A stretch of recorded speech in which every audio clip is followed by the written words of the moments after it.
What's up, everybody? It's your boy Coach T with Chicago Bears 360 back with another live recording for y'all. Listen, as you come in, do me a favor, man. Run those likes up. That's rule number one. We got to keep those likes running up. Also, if you're watching this on the playback for the first time, be sure to subscribe to the channel, man. And by the way, man, shout out to all the, I got to do this, man, for the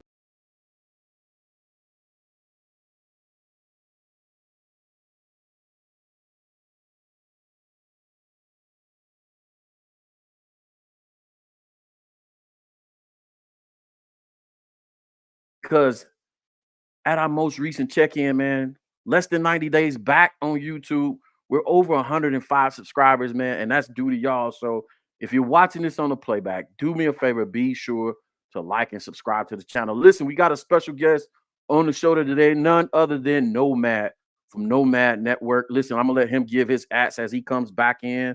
But we're gonna chop it up today, man. It's gonna be a good show, man. Y'all gonna hear some different opinions, some different takes. Maybe you hear some of the same take, man. But I like to mix it up and have different people on the show to provide some different opinions, some different perspectives. And that's what we're doing today. So we're going to have a good show. Make sure y'all tap in. Y'all know what's next, man. My man, Coach Boone, got to do his thing. We will be perfect in every aspect of the game. You drop a pass, you run a mile. You miss a blocking assignment, you run a mile. You fumble the football, and I will break my foot off in your John Brown hind parts. And then you will and run you still gonna run Perfection. that mile. You got to be perfect, man. Try to be perfect today. Let's go to work. Cue the intro, Maestro. Let's go.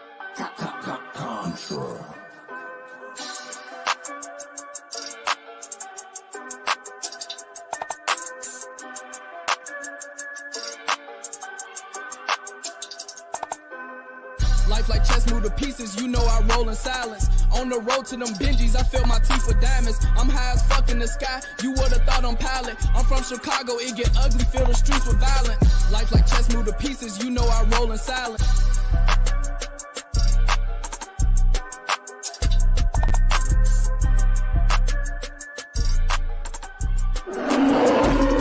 Past, present, future. We bear down. Yeah, and just like that, we're back. Chicago Bears 360 with Coach T, with none other than my guy Nomad on the show. Nomad, say what's up to the people, man.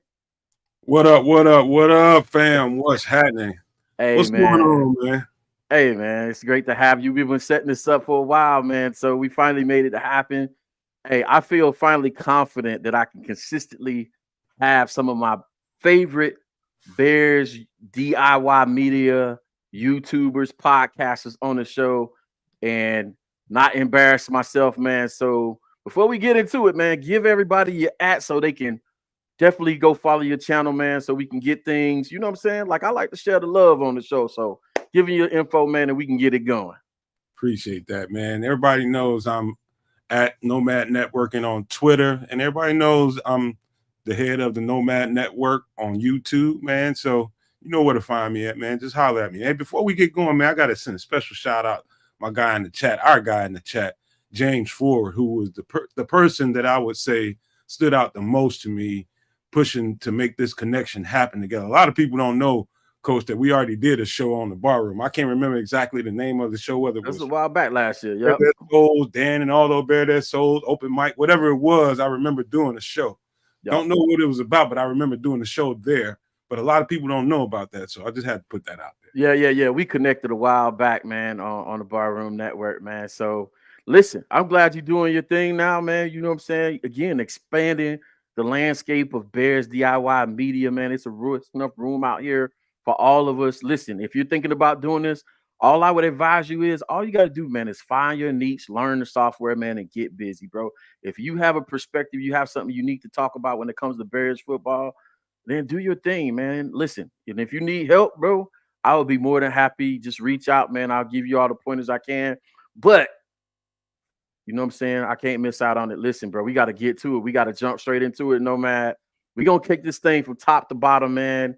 I'm tired of looking at tape for now. We're going to get back in the film tomorrow. But I just want to talk about all the things outside of, you know what I'm saying, nuance, the film work. We're getting into some of that too. But you know what I'm saying? There's so much to discuss beside, you know what I'm saying, X's and O's. And really, I want to start from top to bottom, man.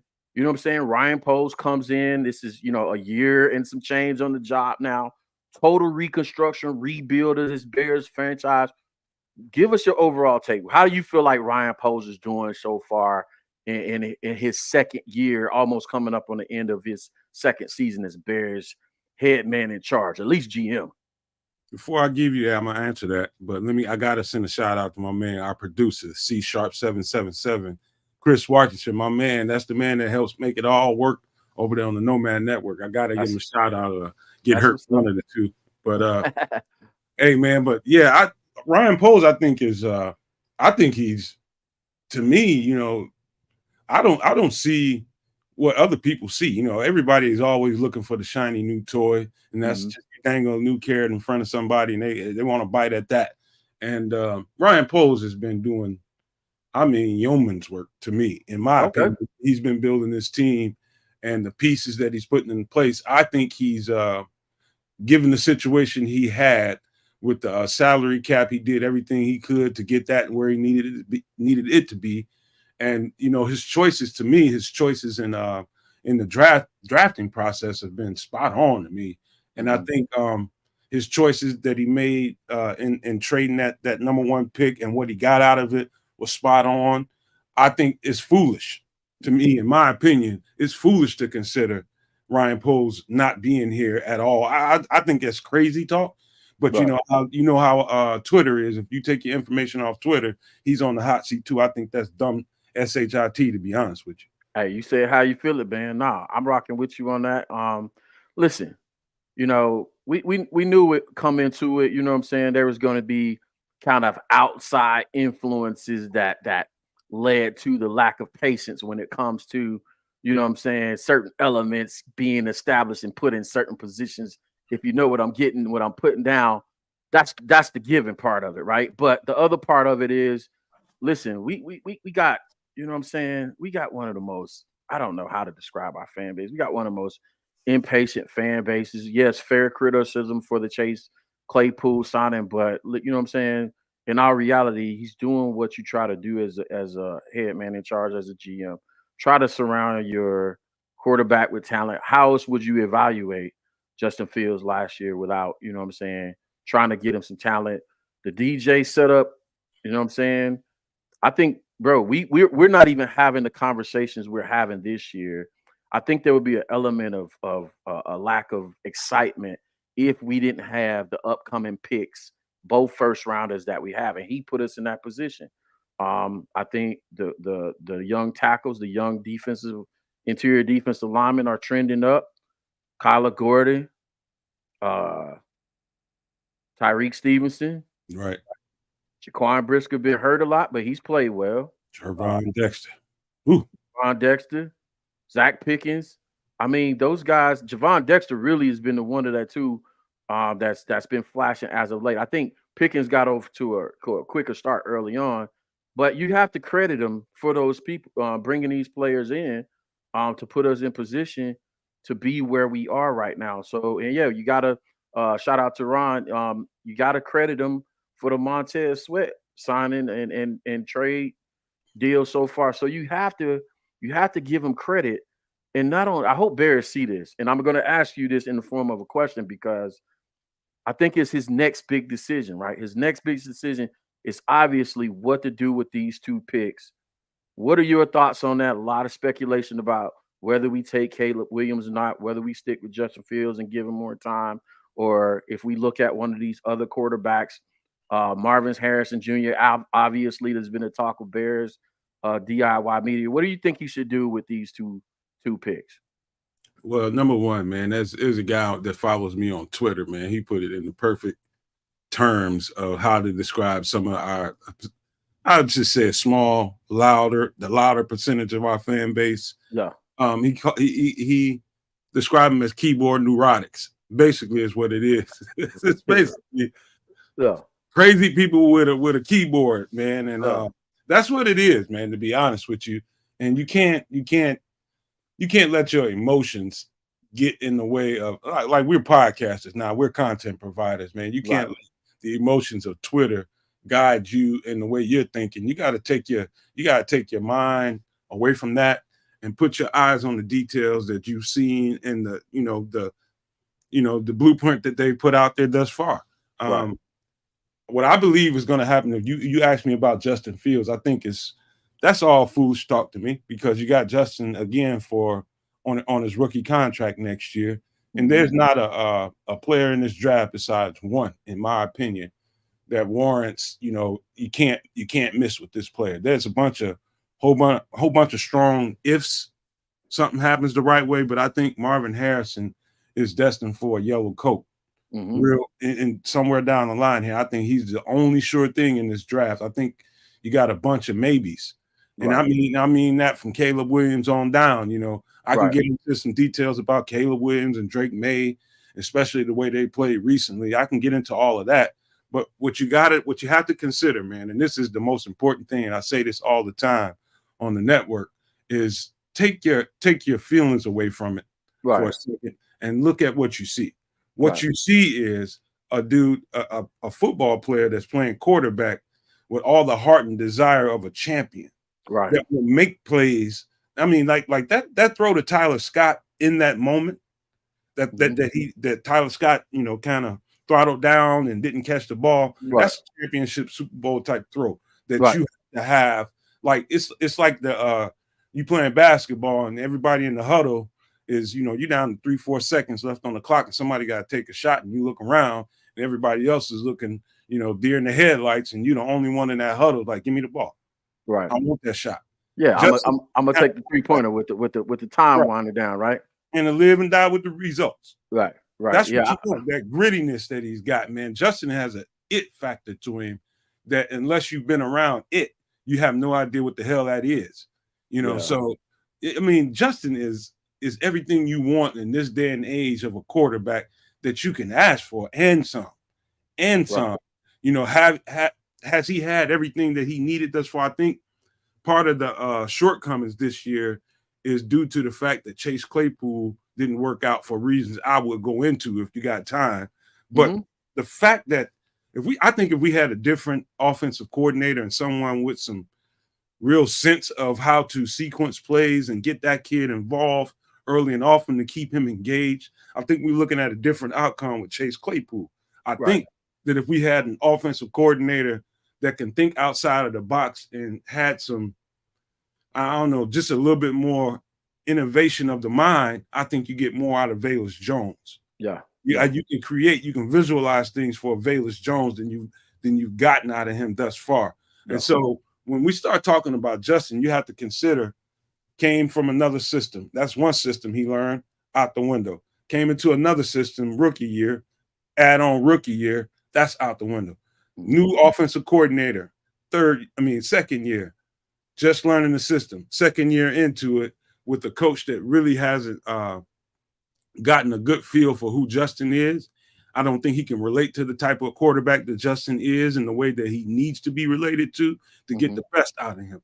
And I think you're seeing the results of that. And I think people's responses are, without knowing indirectly, that they haven't considered that in the context, in the way that they are thinking. So I know we got the right quarterback. There's no doubt in my mind. It's about, I do believe that Ryan Poles and Kevin Warren know that too. I think it's just a whole bunch of fluff and talk out here on the outside, people kind of virtue signaling what they think the Bears ought to be doing. But the truth of the matter is you got Justin for on a rookie contract next year with a whole lot of upside, and you have an opportunity with that number one draft pick to fatten your bank account a little bit more. So I think that's the logical, conventional way of thinking, and I guarantee you that's the way they're going to go in this draft. Definitely a lot of logic and you covered so much in there, but definitely a lot of logic in your thought process and how they're going to address Justin. But before I lose my thought, right, I always ask this question because around Marvin Harrison Jr. because I feel like I'm not going to lead the witness, but I'm going to ask the question first, and then I'll let you know my thought process on it, right? I definitely recognize the talent. You know what I'm saying? Now, I'm a little bit of an old head on this take. The comparisons to to Megatron. I don't know about all that. You know what I'm saying? I don't know all that. You know what I'm saying? But I do recognize the talent. So the question I posed on Twitter or X was this: is Marvin Harrison, is his value worth more than the haul that we got for DJ? That's the question I want to pose to you. So think about what we got for DJ, a star player from another team. You know what I'm saying? Still kept our first rounder last year, first rounder this year. I think it's a second. This year we got all that big haul. And do you believe one singular player, Marvin Harrison Jr., is worth or more valuable than that haul? I think, and we did one of these days, man. You got to come over and do a show, man, because we went into franchise mode and we went through that whole process. Franchise mode allows you to start with Black Monday, and that's when right after the season when you got to make cuts and do signings and to start doing all that. I like that idea. Yeah, man, I'm telling you, you'd be great on that show. Yeah, but yeah, I think to me, like I said, man, I think it's one guy, man. I'm not gonna. I hate comparing players to other players, but everybody likes comps. Yeah. And I don't know if Megatron is the right kind of comp, man. He's a different kind of animal, man. But I think Marvin Harrison is the only, if you're stuck with that pick and you still have you're in the neighborhood of anywhere between 2, 3, 4, 5, wherever you at, you're still sitting there with a really high draft pick that you can do something with.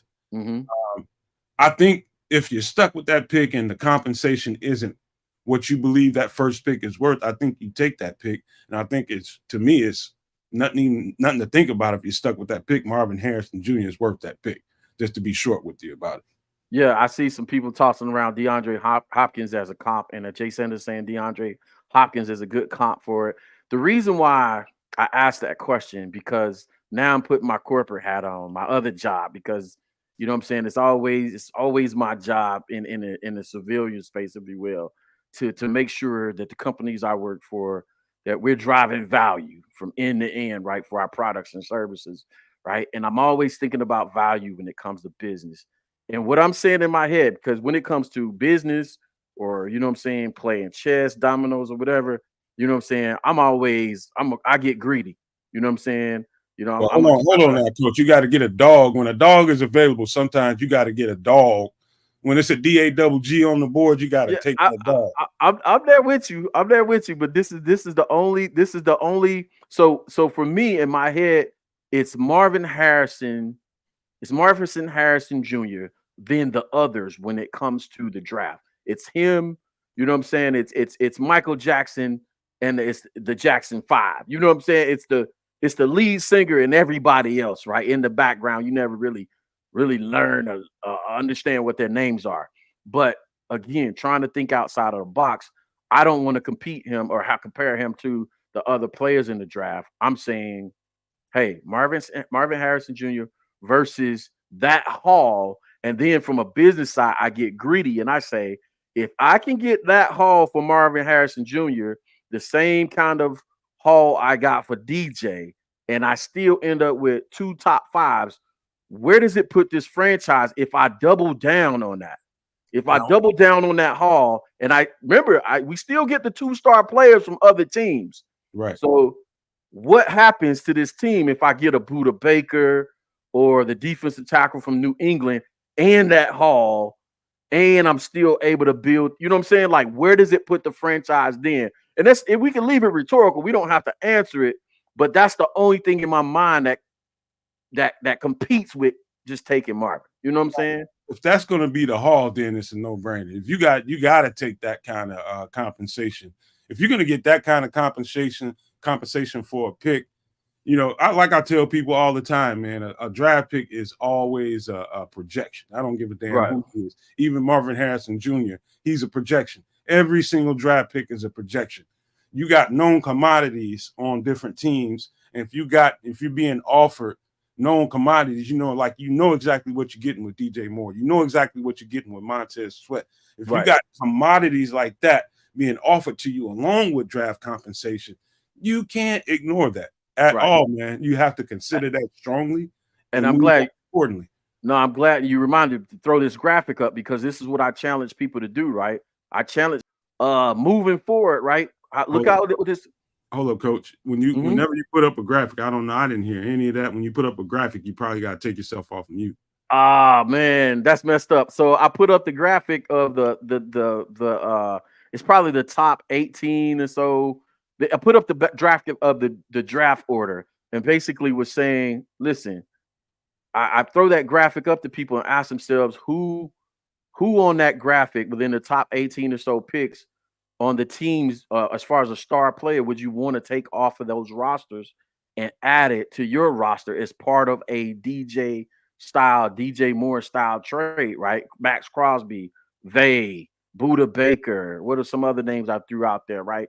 When you have to take that into consideration and say, and it also cuts down the timeline on us being competitive, because if you add a Max Crosby across from a Montez Sweat or a Buda Baker back there playing along with Jaquan Brisker, I don't think we really.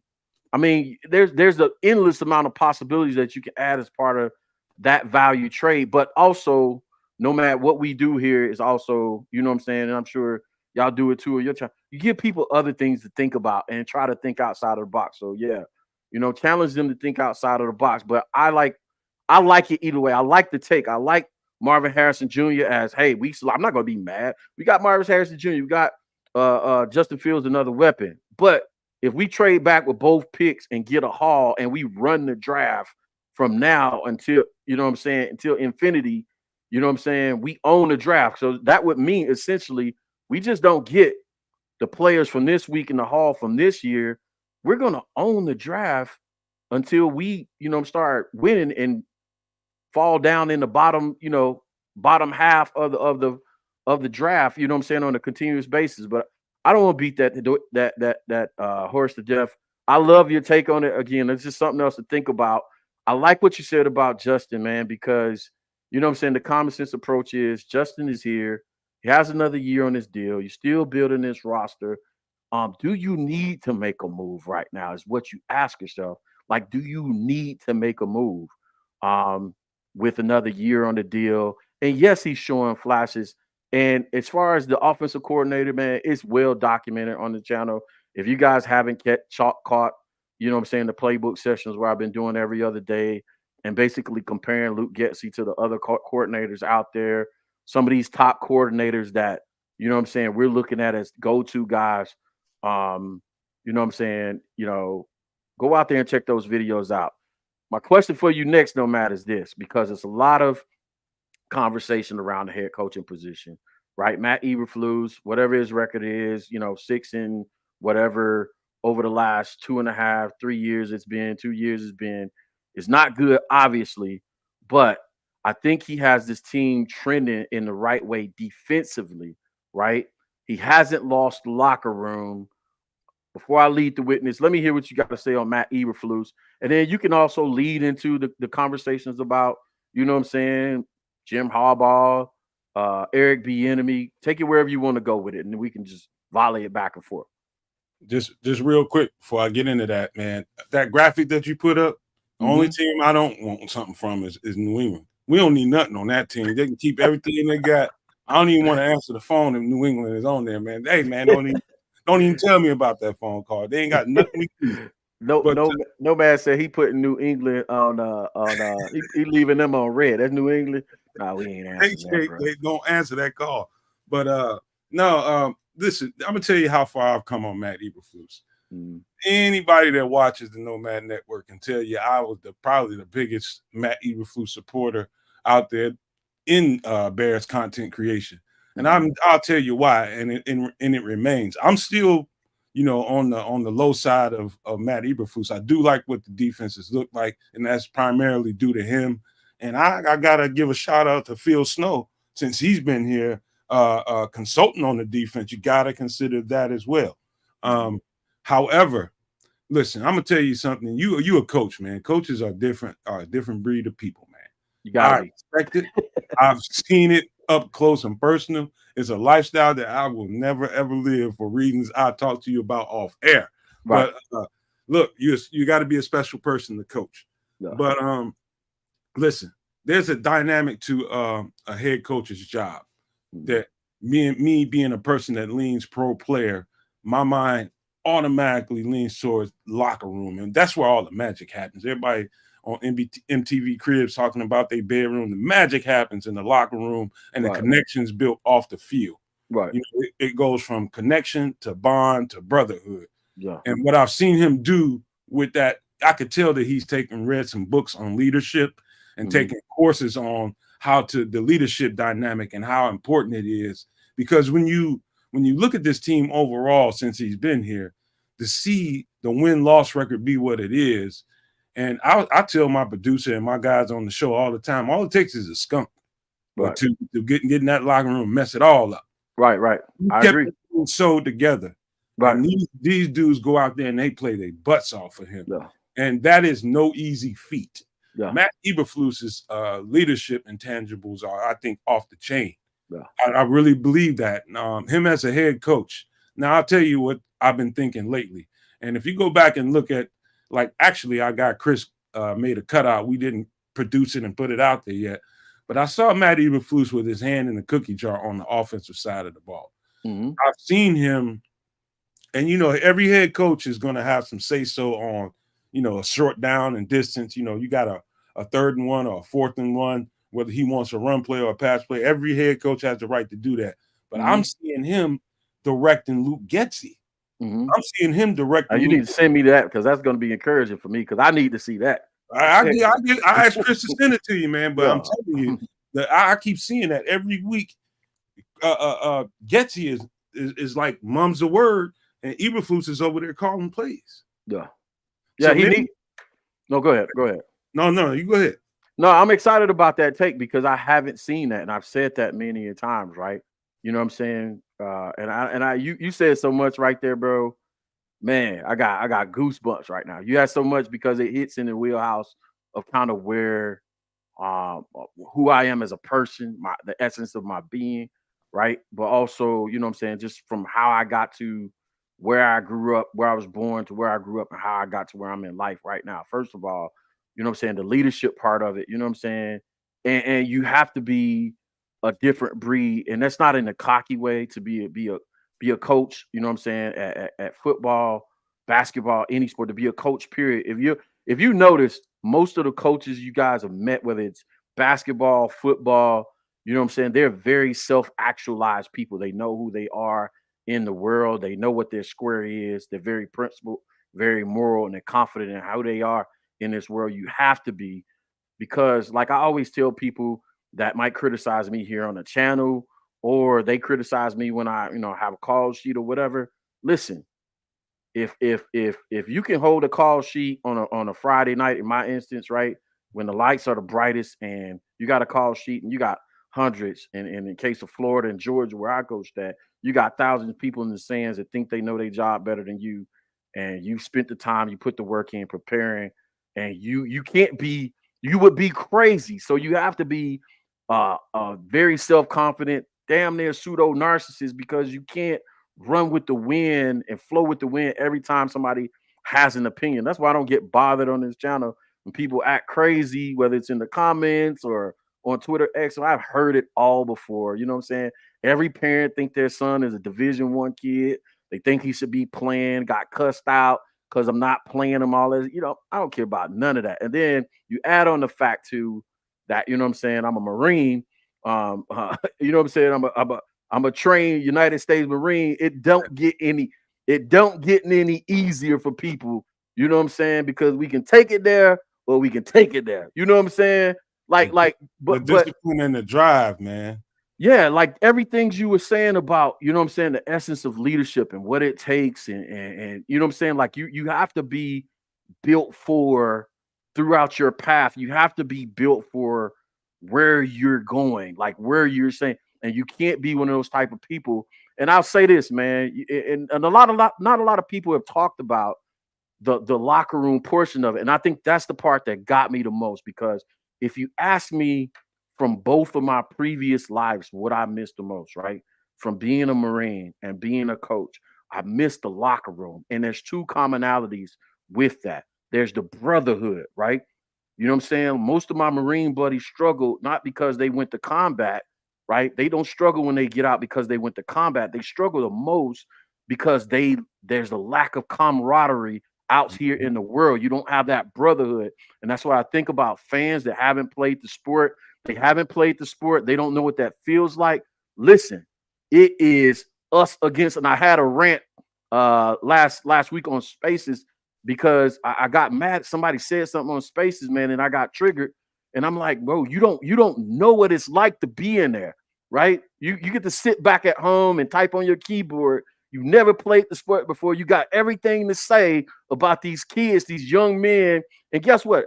At the end of the day, bro, I'm telling you what goes through these players' minds on any level. They're taught this from, you know what I'm saying, middle school on up, bro. It's insulated. It's insulated in there. It's F the fans.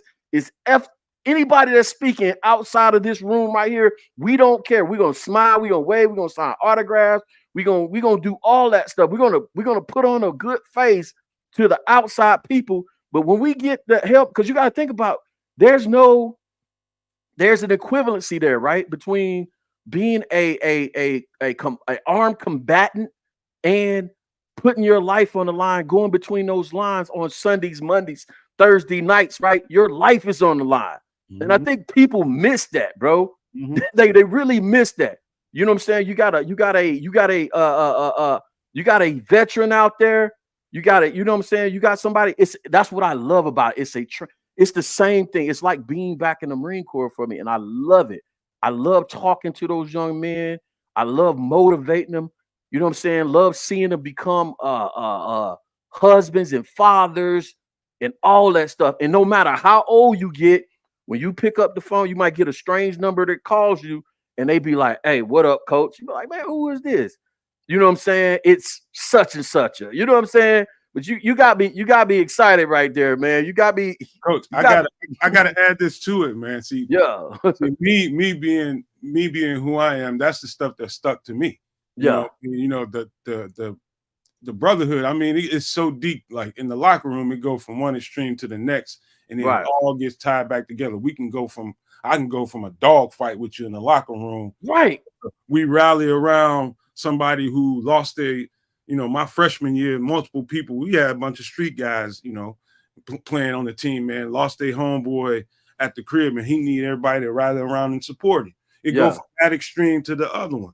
You know what I mean? And that creates the bond. You might have been in a fight with him 3 days ago, but now you got to pick him up. I just had a practice fight. You know what I'm saying? One of my favorite stories, you know what I'm saying? I'm not the one to tell his story. This is why I got super defensive of Deontay Johnson a couple weeks ago when people came down on him for taking the loaf on the play. Listen, he did. He loafed on the play. I'm not going to take that. You know what I'm saying? I'm not going to deny that you saw what you saw. He loafed on the play.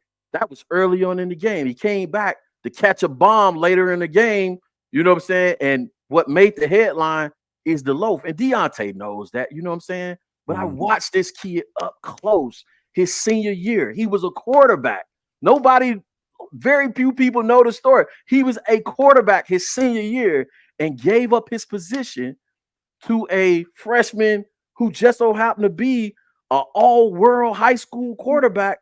And had he not give up his position, and he pouted and all that other stuff. And I remember putting my arm around him and say, hey, bro, God got a plan, man. You just go do what you're supposed to do and ball out. You're going to get to where you need to go. But the other part of the story is people don't realize, man, the dude, he had lost his mom. He was raised by his dad. He lost his mom at a young age. So, you know what I'm saying? That whole situation could have went either way with a kid like Deontay. And it's not him. There's so many kids I've seen up close, bro.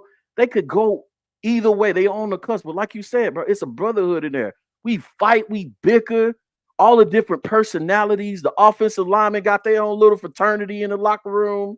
You know what I'm saying? You know how I go, right? It's all you got different groups within that make it do what it do. But back to the point, Luke, Coach Eberflus has held those things together. And out of all that, you know what I'm saying, you hear about the goofiness, you hear about the awkwardness of his personality. You know what I'm saying? Yes, he does need some PR. He does need some PR. He could go to your boy Mike Tomlin's school of PR and how to handle the media a little bit better. But I think if I'm thinking for him, it's really listen, bro. I don't care about this. I care about what's happening in there, and as long as I'm getting my message across to the guys in there, I'll come out here and fumble the bag because he's not putting his words together or his head doesn't connect with his heart.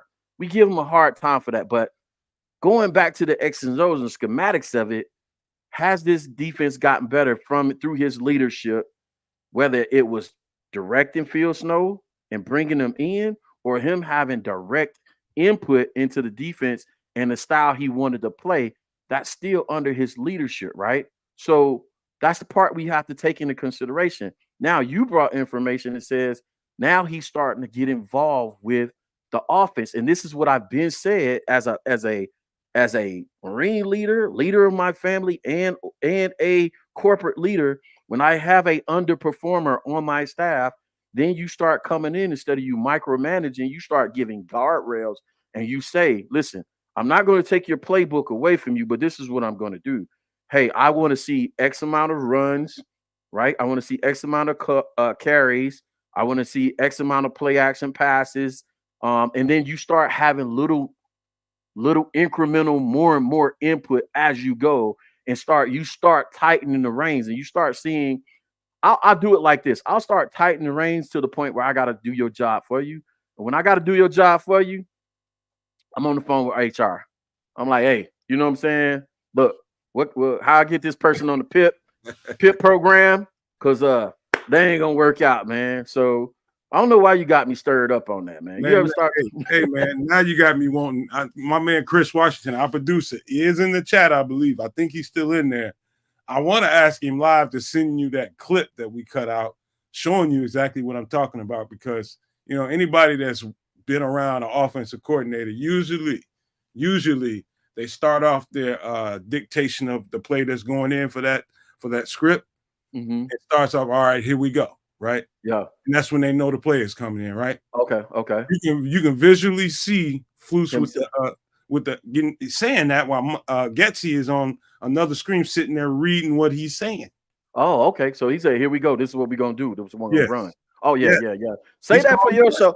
Yeah, say that for your show. Oh, we gotta break it tonight, man. I just want to put it out there now. We can you can send it. You can send it on the chat. We can chat about it. We can share it, but save it for the show. Yeah, no. I'm looking forward to looking to it because that's what you want to see. And also that's intel. That's letting you know that Flus is, because I'm gonna tell you, up until this point, I've been thinking he's been oblivious to what Getsy's got going on, and he's not been involved. He doesn't have his hand in it, because a lot of times I'm gonna tell you, it's just not coaches, it's other players.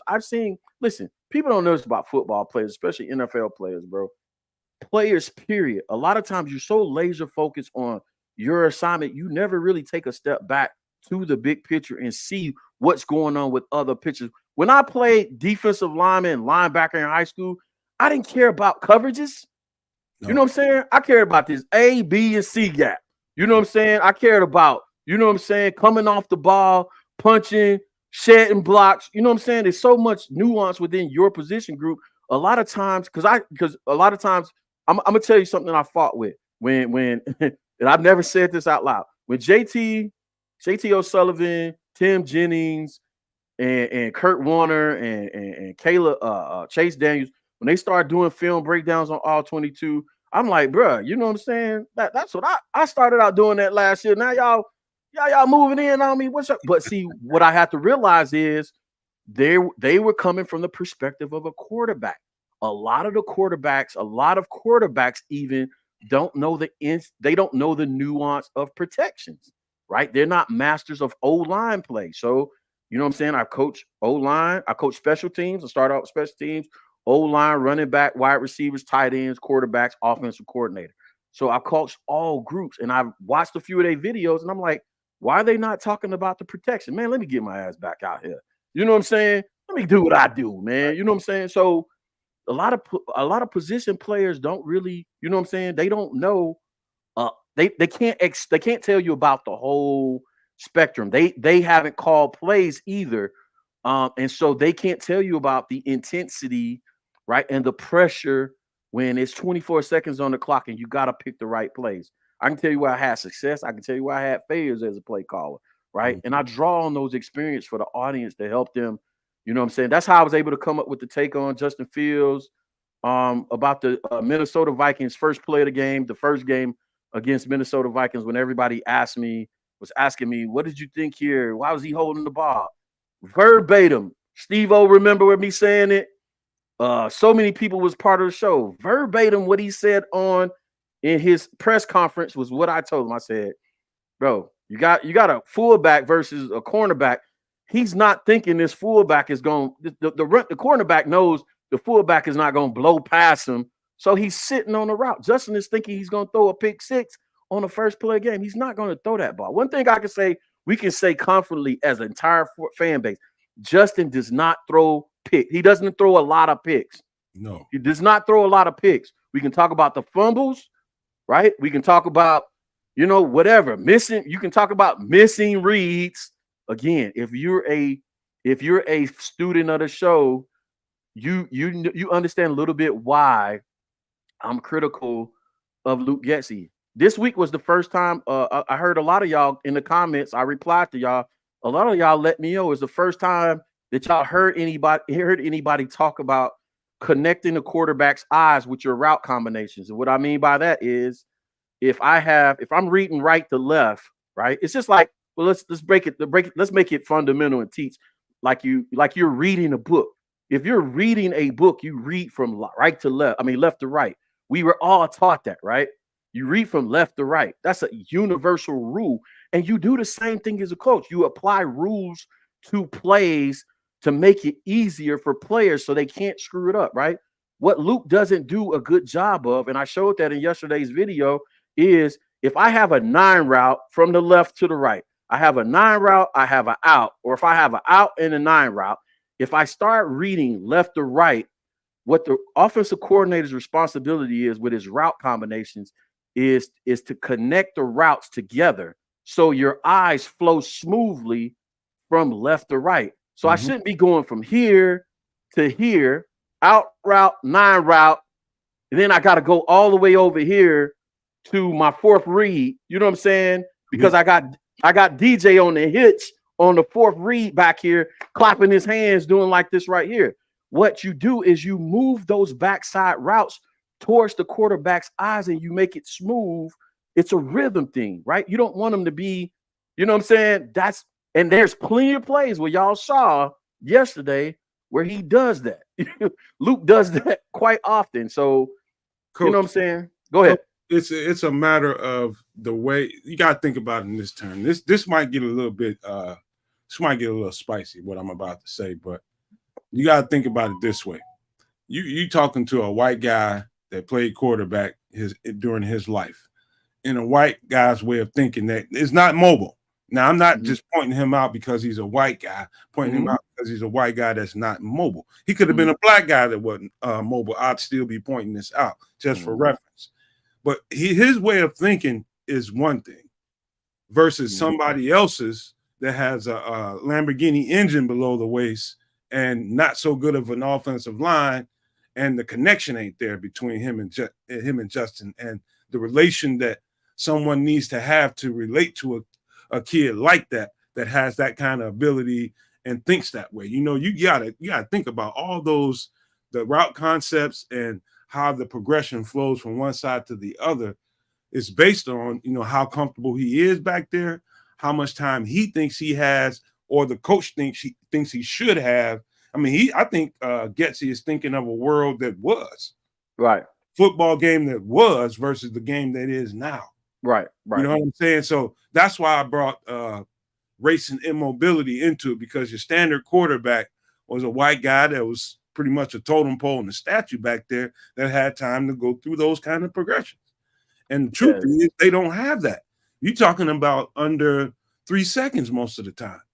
And you got to move somewhere, left, right, climb up the pocket. You got to do something or take off. So that doesn't allow a whole lot of time to think about how many progressions you have. What he needs is a coach. To be honest with you, man, I think the kind of offense that would really, really benefit Justin, it would be an offense that's up tempo, that lets him feel and instinctually feel, what the defense has going on. And when he feels like the defense, he's got him reeling. He's got him down a little bit. He's got him a little bit tired, and the offensive line is surging. Give him the autonomy to call a shot and keep his foot on that gas and really put his throat on the opponent. I don't think constantly huddling up, sugar huddles don't really do him a whole lot of justice. I think an up-tempo offense, kind of like what Tennessee does, would really benefit what Justin has.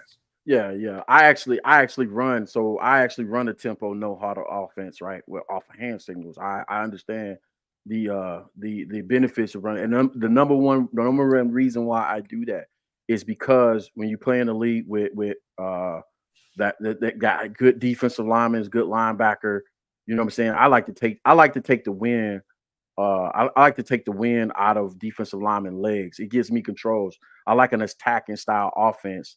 Like your boy out of Ole Miss is one of my favorite college coaches that I pay attention to. Lane Kiffin. That's where I started with up tempo style offense, and that's the whole purpose. I want defensive lineman legs tired, so there can't be a whole lot of rush. And Sports Chicago style said, so you're saying he can't read the field? That's not at all what I'm saying. That's Triple R. Shout out to Triple R, man. Stop that, Triple R. I didn't explain that. Man. Stop that. No, I'm not saying he can't read the field. And I say to anybody that will listen, define for me in football terms, what do you mean by read the field? Because we use a lot of this terminology in Twitter land or fandom land, and it's just repeated terms. We don't know what we're meaning when we're saying things. What do you mean by read the field? Do you mean read through progressions? Because I've seen Justin read through progressions under a different coach, where I seen him drop in his first season under Naki. I seen him do a bucket drop between cover two zone between the corner and the safety. That is a big time throw. Most quarterbacks can't make that throw, and you have to be able to read the defense. And I think they did a rotation off a single high safety into two high safety, and he still beat it with the throw. He read it and beat the throw. There's so many instances on film where I seen the read a coverage when the coverage was well laid out for him, right? That I know he can read coverages. Again, it's your responsibility. I'm the manufacturer of the offense, right? And anybody that follows the channel, they know I always use the analogy for offense like as a vehicle. Offensive line is your engine. All the little trinkets on the outside, wide receivers, running backs, all that stuff, is all the stuff you add aftermarket parts and stuff like that. You know what I'm saying? And you have to design the vehicle to be intuitive for the quarterback, right? You don't want to buy a MacBook, you know what I'm saying, that has, you know what I'm saying, the on button, you know what I'm saying, in an inconvenient place. That's what I'm talking about. It's your responsibility in the end. I'm responsible for the O-line calls, right? The slide protections, left to right, you know what I'm saying? Air, pass protection is rain, left is right, lightning, right, run is roar, lion. I'm responsible for the language, the communication, the check calls, the audibles. I'm responsible for the wide receiver routes. I'm responsible for the running back. Sorry, I'm not able to make a phone call at this time, but you can ask me to place a FaceTime call. We got Siri timing in. I'm responsible for it, nuts to bolts. This is why, again, having sat in that seat, this is why I don't give Luke Getsy and or any coordinator. I was 6 months off of Nagy before most people got off of him because I was breaking down the film. This is why I don't give coordinators a break, because when I'm watching a game, I can't watch the game in a normal way. I'm looking to steal stuff.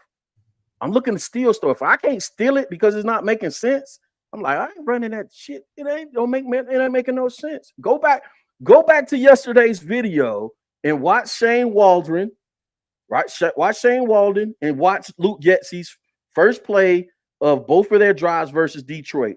And you're going to see the difference between experienced offensive coordinating and whatever it is we have right here. So I'm going to shift this off the topic because I'm probably a great segue into, because we're previewing our division matchup at home versus Detroit, right? Hold on, Coach. Before you take off, I'm going to take off on you. All right. before you go there, I gotta touch this. By the way, I was talking about Tennessee Volunteers up-tempo offense. Oh, but yeah. What I mean is, I think the relation to Justin Fields and Getsy, I just don't.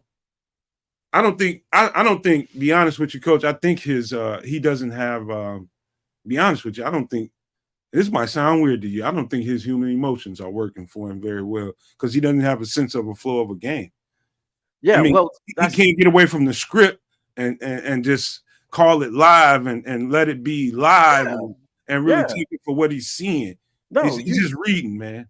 Yeah, your point on I pointed that out yesterday in the film breakdown because I said that at one point during yesterday's film breakdown. I said, listen, I think he knows the rudiments of it, but it's like, what's a great analogy for it, right? It's intuitively, bro. You don't have to tell me, you know what I'm saying? You don't have to tell me how to move to a beat when a beat come on.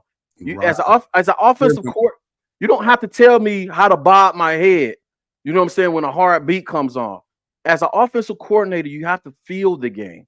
And when people look at me strange when I say that, yes, I can go through install at preseason, right? I can go through weekly install. I can go through game planning.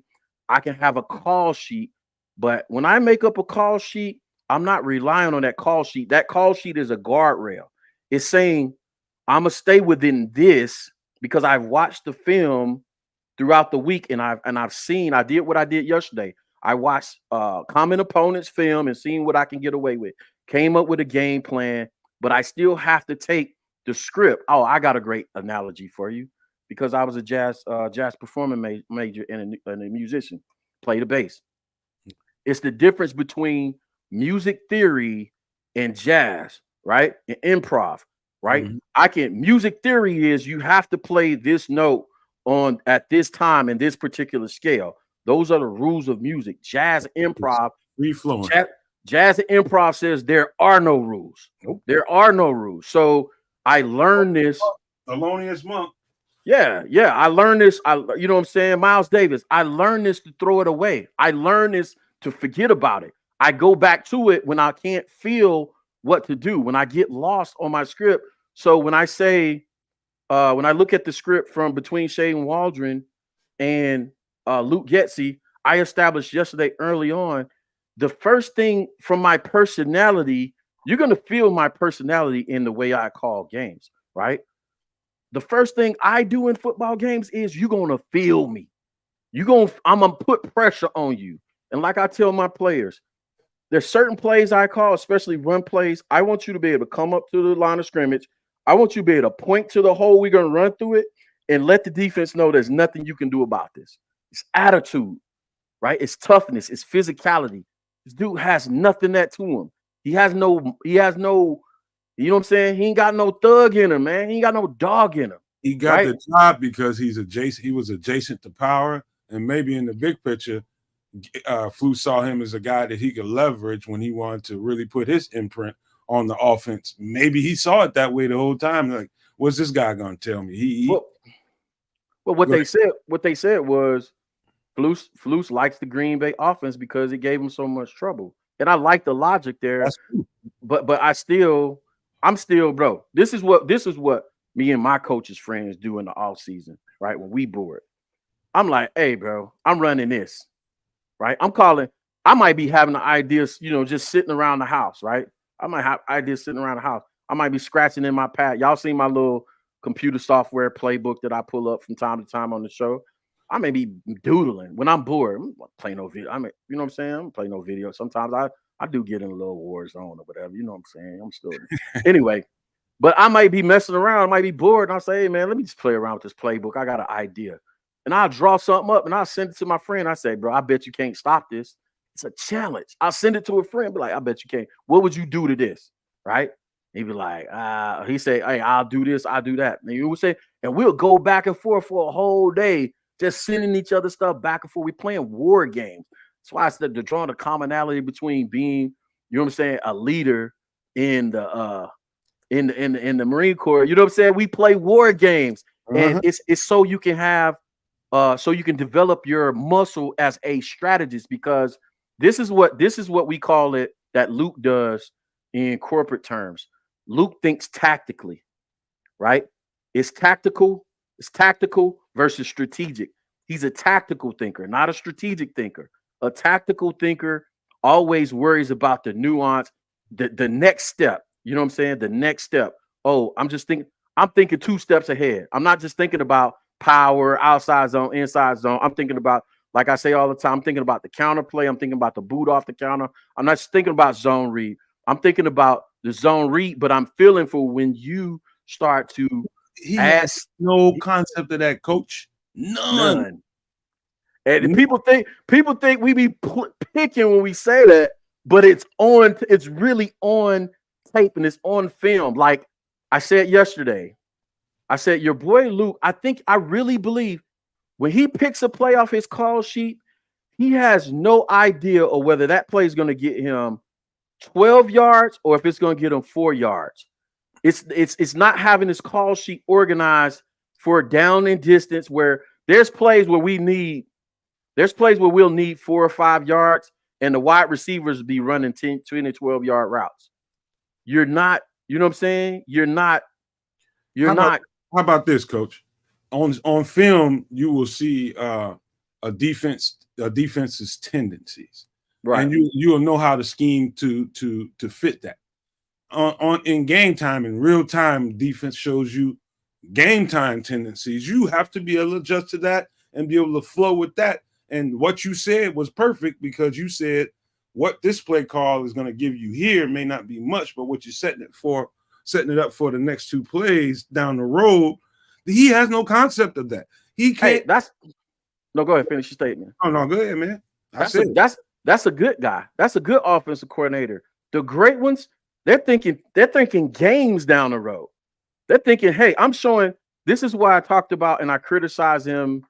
I criticized him. I said he blew his wad in the beginning of the season because he had all these new toys to play with this offense, and he came out and instead of ramping the offense up coming out of last season, understanding you had a top 5 rushing team in the league, and instead of ramping the offense up, right, and playing off of what you did last year and bringing the offense along at the same time, hey, I got all these new toys now. I'm just throwing everybody out there. I'm going 11 personnel trips, my ace gun formation, and I'm throwing the ball all over the yard. Now there's no point of reference we start out together as an offensive football team. No, Luke, sit down, run what you did last year and slowly migrate. Add every week, add concepts, add formations, add shift, add motions. Every week, every 2 or 3 weeks, you're adding something. Like with my teams, you have to earn new formations, new shifts. I dangle it like carrots. Hey, bro, if y'all want to BS with me and play games, I will have your ass running toss right and toss left the whole season.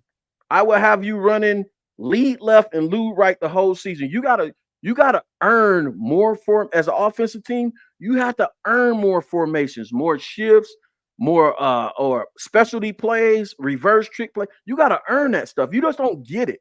You gotta master. You gotta master it. You don't get it. I'm not installing everything on week 1 and you have nothing to look forward to for 8, 9, 10, 11 weeks. You get this piece right here.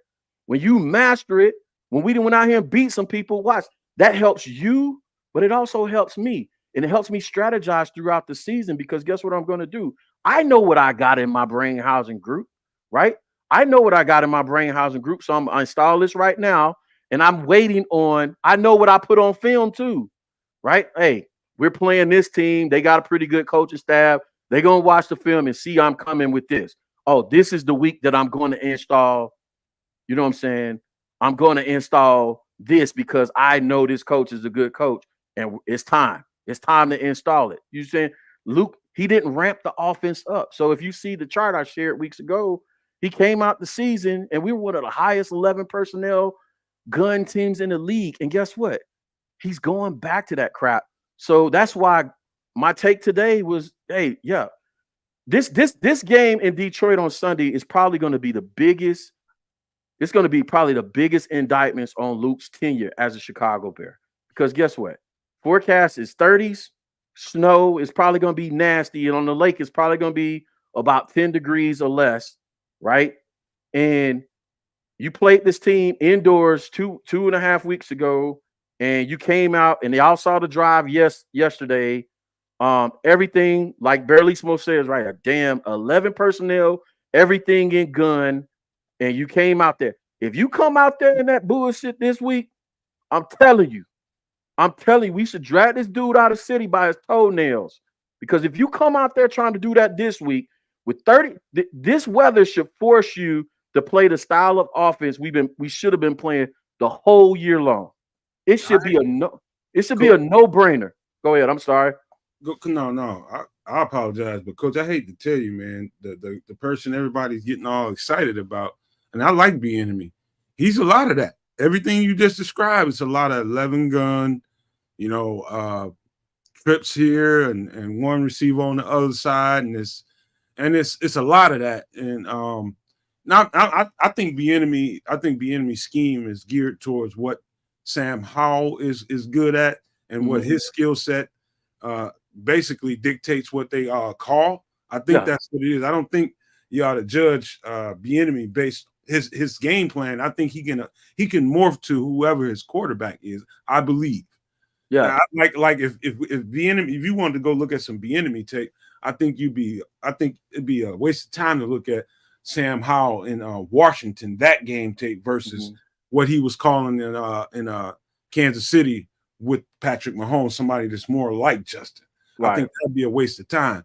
But yeah, man, I think right now, I think if the weather is what you said it's going to be, I think you have to do certain things differently. And if he comes out with a silly game plan and doesn't want to cut ties with it, it's just it's time to do something in season, man. Get him, because you're going to end up getting Justin Fields hurt. I'm gonna knock on wood right now. Absolutely. You're going to end up getting that guy hurt for no reason other than this guy is just bullheaded and he doesn't have good instincts to really feel a game the way he needs to be able to design play calls on the fly, given the tendencies that are given to you. How do you watch a defense creep closer and closer and closer like they did last week, expecting the screens, and then you keep calling screens? Crazy. That's called I have no instincts. Whether that's Yesty, but I have no tools in my bag. I have no tools in my bag too, because no plan B. I'm not coming out. I'm telling you right now. It's what I talked about on yesterday's show. If Brian Flores' situation is one that perplexes me probably the most, because it's probably the biggest indictment thus far. I think Sunday, and y'all know how I am with my pregame predictions is about schematics. Usually my record been pretty damn good so far this season. But my whole situation with the Brian Flores thing is you don't even get to, if I'm calling that game, you don't even get to get in your blitz modes.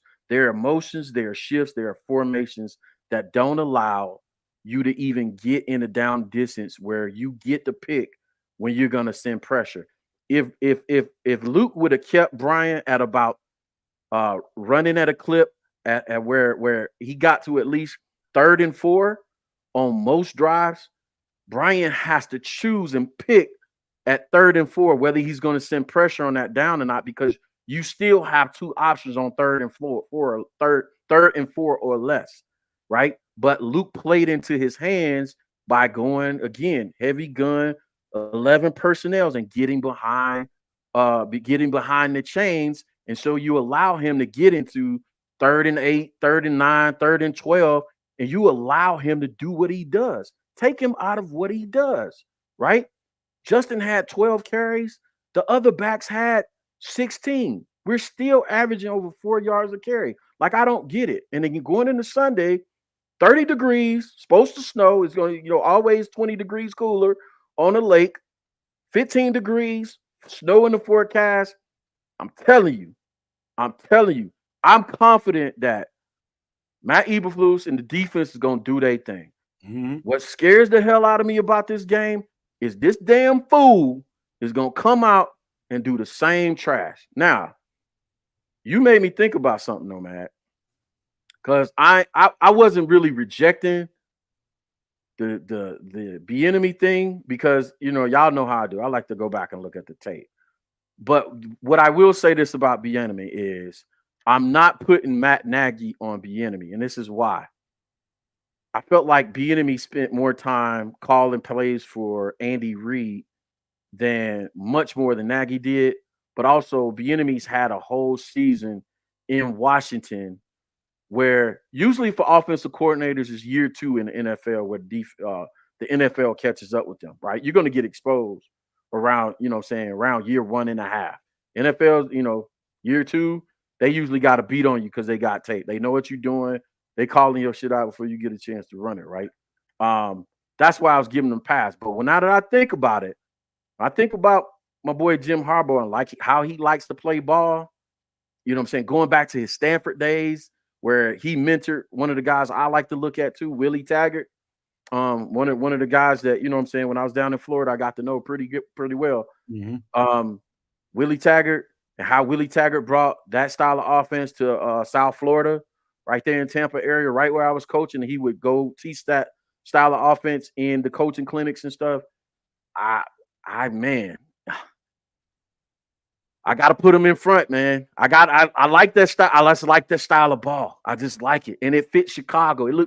It fits the city. It fits the personality of the city. It fits the weather. Like, you know what I'm saying?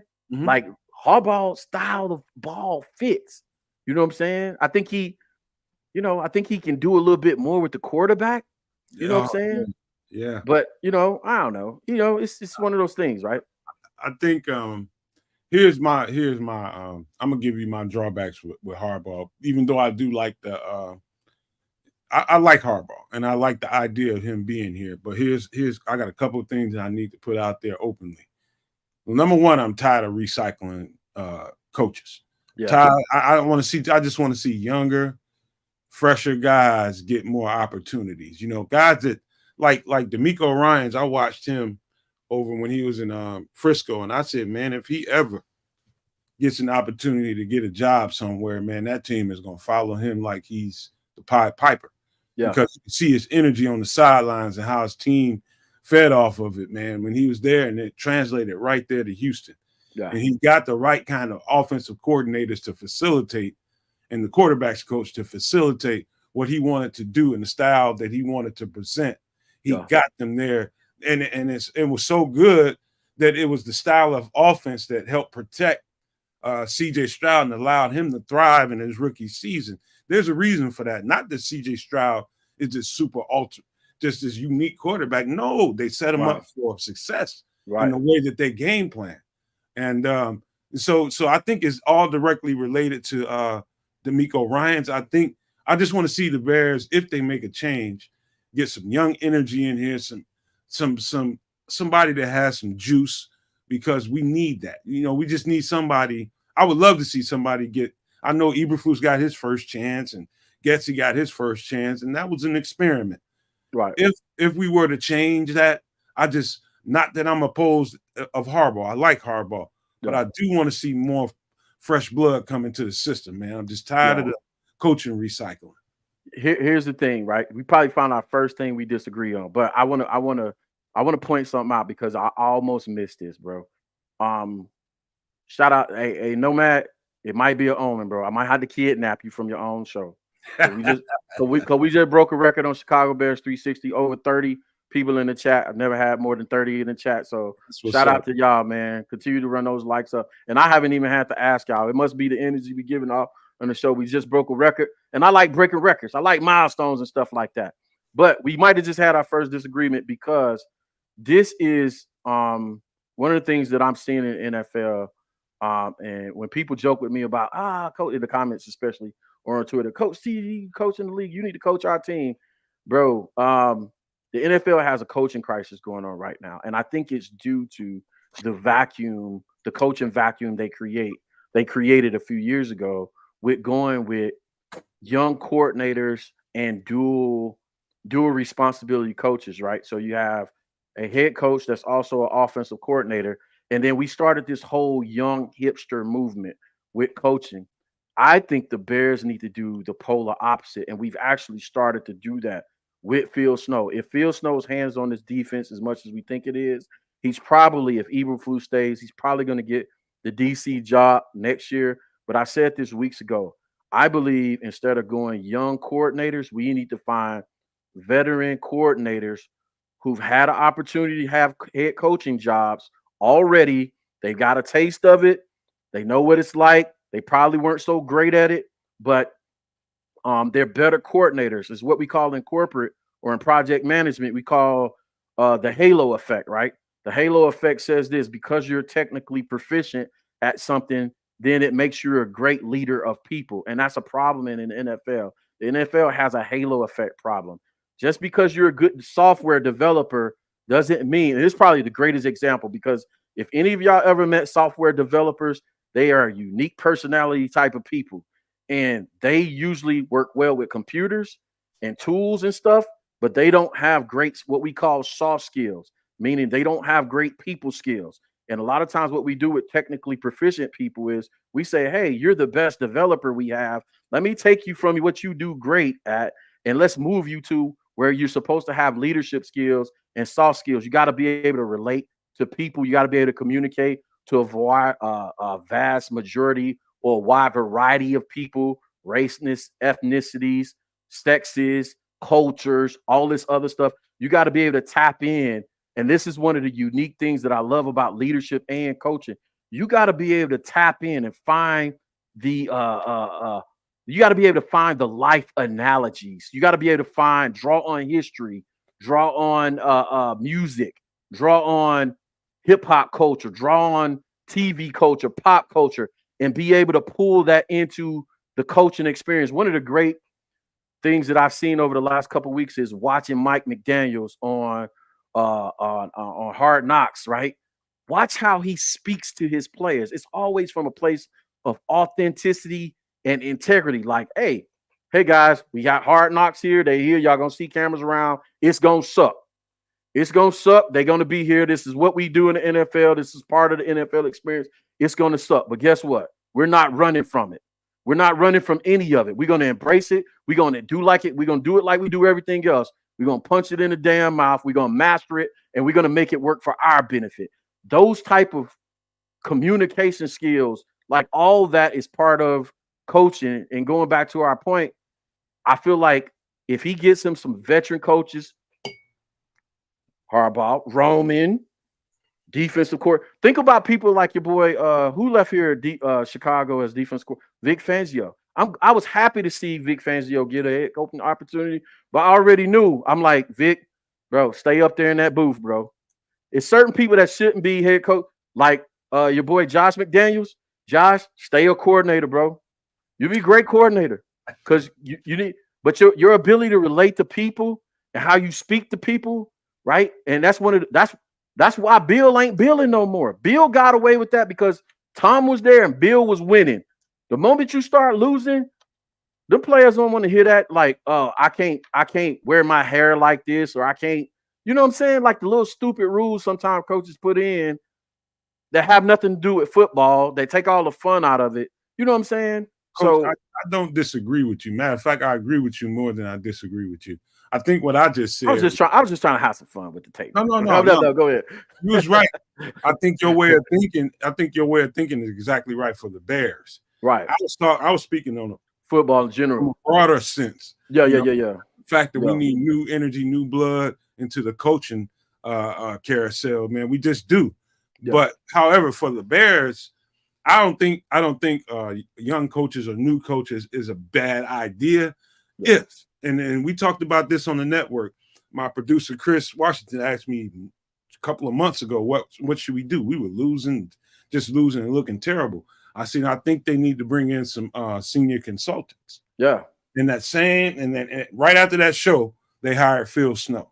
Yeah. I said, now what they need to do is on the offensive side of the ball, do the same thing. So you can have young personnel, rookie personnel coaching, but you need to buffer that and have a support system with some veteran coaches qualified to be able to reel them in and show them something they may or may not have been thinking.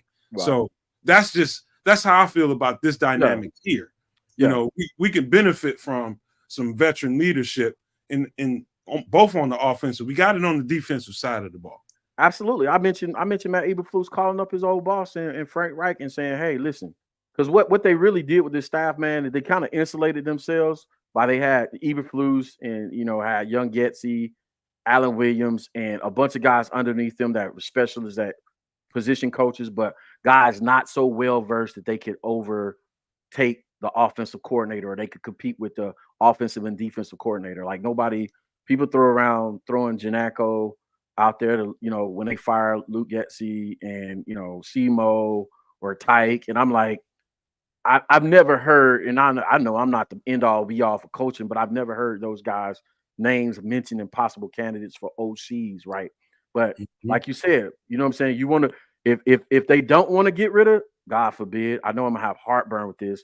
If they don't want, if they just don't want to launch Getsy into the moon, and they keep everybody, hey, tell Frank to come in and hang out.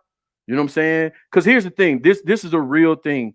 If you get rid of Getsy, they do have to deal with new install, right? Somebody asked me a question on Twitter X or in the comment section, like, can the new coordinator come in and take over Getsy's system and run it, or can Janaco take over Getsy? Usually, bro, listen, it's a very egotistical business. It's very much off of what you come from and how you were taught. Every coordinator is going to want to put their stuff in.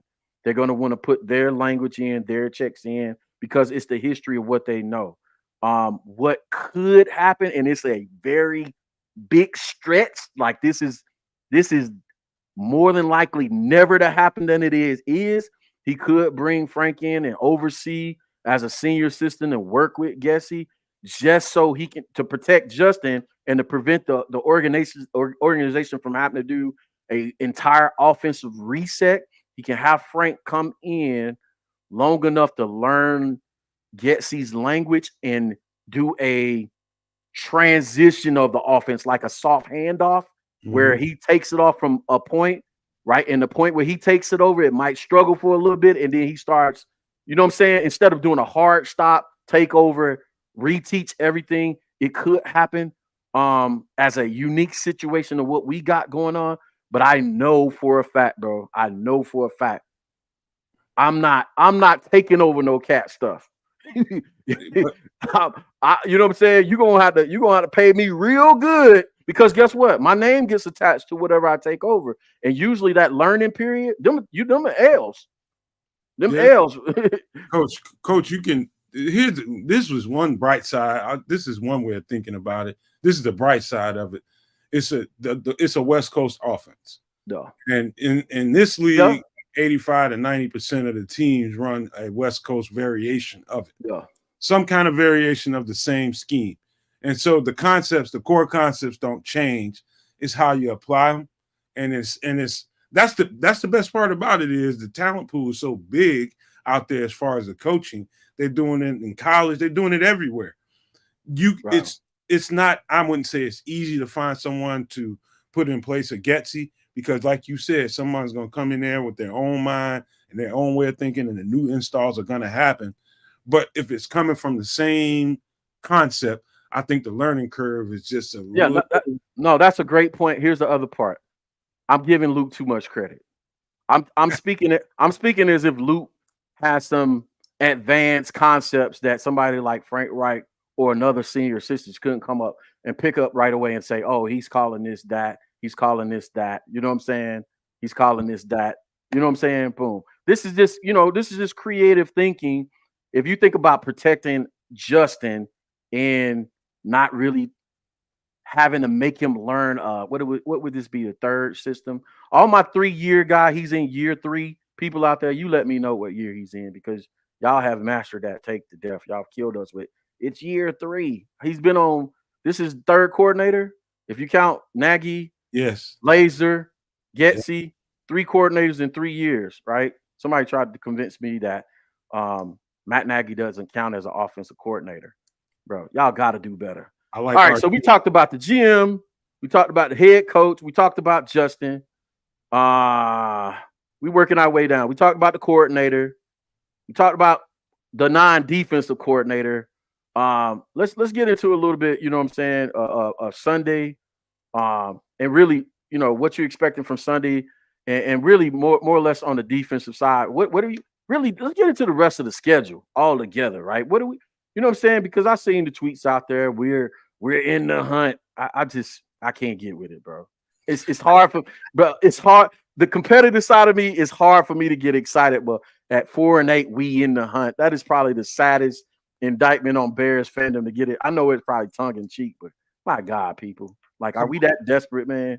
No, well, Coach, look at it this way, man. Look at it this way now, because I've always, you know, give me two more wins, bro. Get us to 6-8.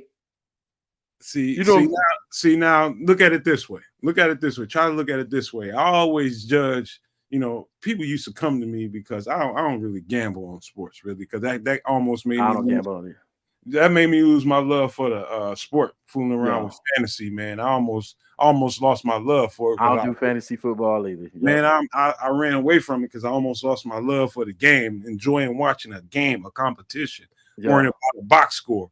But you know, people will call me and, hey, man, what you think about this, that, you know, going into the playoffs, who you got, you know, and I'll tell them, you know, I can get you some money. But I'm always looking at teams that are surging and finding their way towards the end of the season. You see why I don't think I don't know if the Bears should be in consideration for being in the hunt. I wouldn't count it out because the way the team is trending going towards the end of the season, in the final quarter of the season, I think it's I like what I see. And it's contingent on if here's another thing, man. Deontay Foreman might actually save Luke Getsy's ass. Because if he's back healthy, Flukes is going to really want to lean on him in a game like this, and that might actually save him. But when you see a team trending, it might save Luke ass too. Yeah, that's exactly what I meant. I meant save Luke Getsy because Flukes is going to lean on him to lean heavy on Deontay Foreman.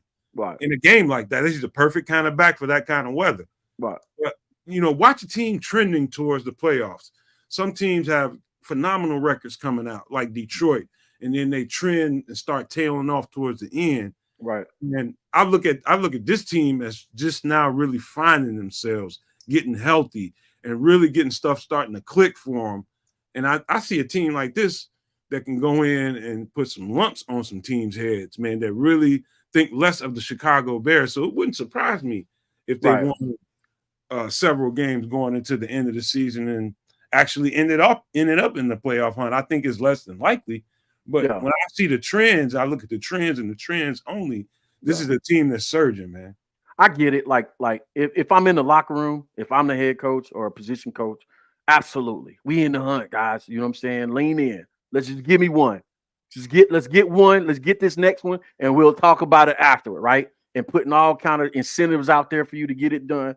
Damn right, I got that messaging. But right now, I switched over to my fan hat. I don't know if y'all seen me switch over there. That was my fan hat. I threw on. My fan hat said, "Man, knock it out, bro."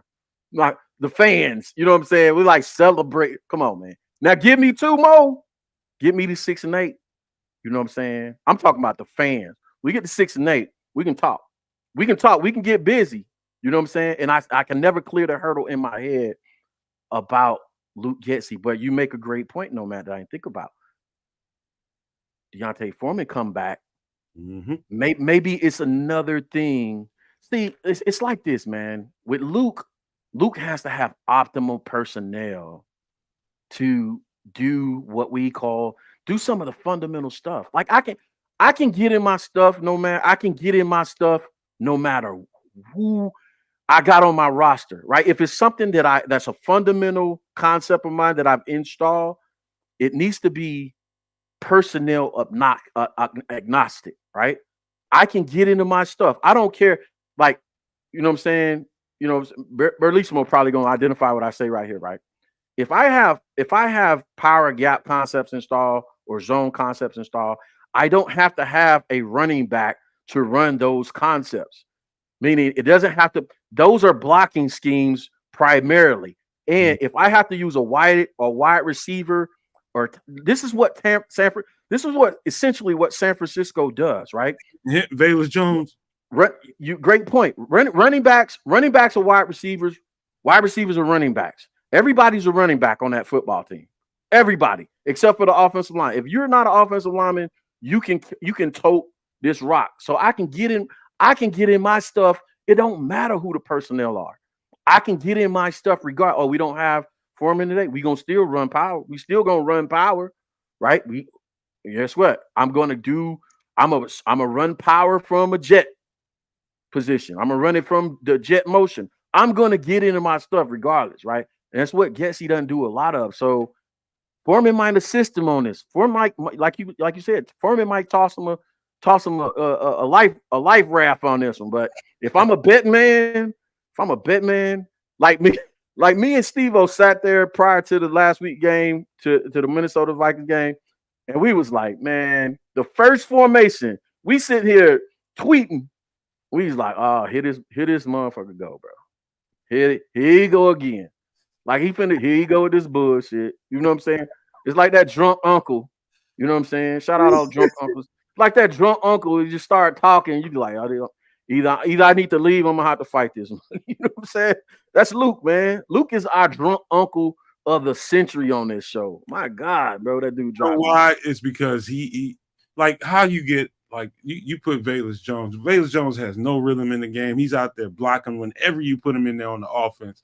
And all of a sudden you put him in on a jet sweep and he big play. We run the 9 route. Yeah, let me get you like how we introduced him to the team, right?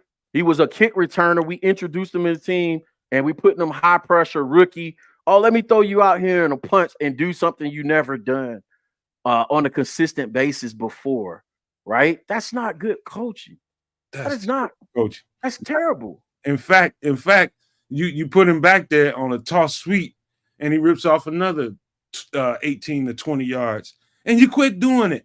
That's the problem I got right now. I'm gonna calm down, man, because I almost got pissed off, man. Because I believe in the team that when you can get something blocked up and you can execute something the right way, what the 49ers do well and makes them elite is they will do it to you again and again and make you stop it. Until you prove that you can stop it, they'll keep Debo and your ass out the backfield if they need to.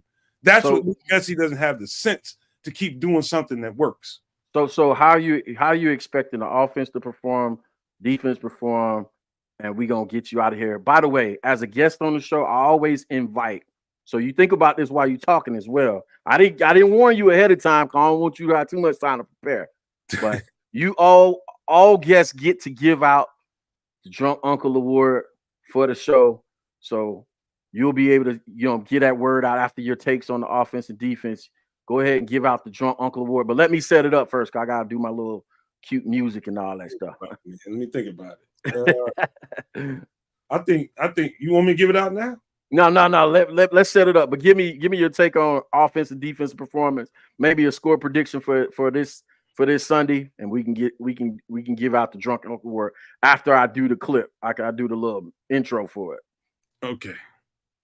But I think the offense, man, Luke Getsy scares me. I'm nervous because I don't think he's in tune with Justin, and I think he's everything we're talking about. And I'm glad people are enjoying this content, man. And I think this is what they need. They need to hear a conversation that's different than what's been going on. But I think if the weather has anything to say about it and Flus has anything to say about it, it's going to be a heavy run game. But if Luke Getsy has a heavy hand in it, they're going to be trying to do stuff that's obtuse to the situation, and it's going to hurt him.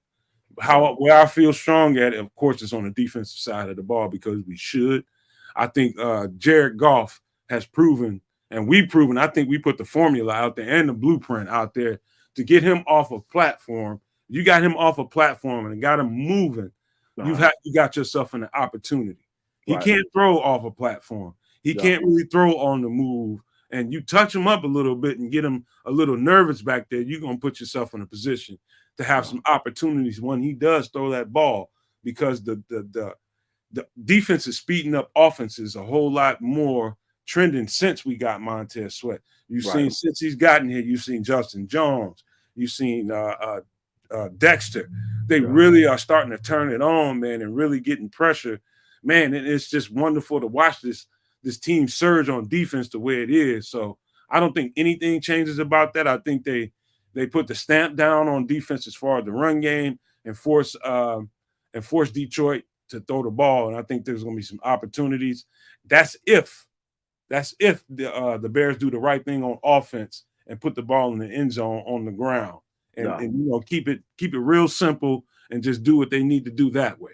That's it. It's a very simplistic game, right? Kids principle, right? Keep it super simple. You know what I'm saying? Run the ball, stop the run. If we stop the run and we first force Jared to throw the ball, we get to learn if Jared learned anything since 2.5 weeks ago, because I'm telling you from my seat in 100 section 13 rows up, he could not throw the ball against cover 2 zone to save his life in that game. He could not find the holes with a pass rush, right? When he didn't have a pass rush, which was the 2-minute offense to his benefit, because remember, tempo tires out your defensive lineman legs, so you get more time. When he wasn't in 2 minute, you know what I'm saying, he had no answer. Now the chess match is, does Ben Johnson come out and run 2 minute, you know what I'm saying, as his primary offensive strategy, right? Does he come out and say, listen, I'm a run tempo on them because that's where I excelled in the first game. That's the chess match, right? But if he doesn't, and we're able to stop Montgomery and Jabril, then and force Jarrett to play throw the ball versus cover 2 zone, Don Bird, I'm telling you, it's gonna be a long day for you, Don Bird. Don Knotts after Don Knotts.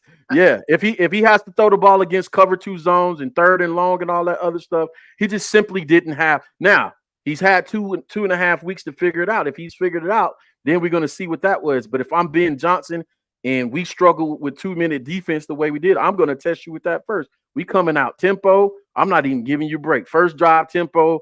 I'm on y'all head. You know what I'm saying? We have to stop the run. And again, on offense, the first form, I'm just gonna put it out there. The first formation and the first series is gonna tell to me whether I'm gonna probably keep the game on TV or not, whether I'm gonna shut it off. Because again, it's all on how Luke calls the game. So this is what my expectation is. I'm expecting it to be a defensive struggle, but let history tell me, you know what I'm saying, off of what Luke does and what he likes to do. I see Ben Johnson doing what we're telling Luke to do, right? Just like the Minnesota game. I said the first person in this Minnesota game that commits to the run is going to win this game. Like in it's a coachingism. It's a coaching 101. You have a tight game, just run the ball and play defense. That's what I'm talking about. Field. Let the game call itself. You don't have to call a tight game. Run the ball, get into all your run stuff, and just play good defense. And I don't think Luke will have enough experience. He doesn't have enough GT to know that. Like, hey, tight game coming out of half. It's 10-10 defensive struggle. Let me just get under center and let me just pound this. Let's grind this thing out and get to the dub. I think Luke is stubborn enough. He might still be out 11 person. Hell, the game be over. Luke still be 11 personnel. You know what I'm saying? Yeah. I don't know. I'm thinking this defensive struggle, and he just gets exposed on this game. You know what I'm saying? And I want us to win, but hey, it's not like Johnson is a hell of an offensive coordinator, man. Dude, when you got a big boss offensive line like that, you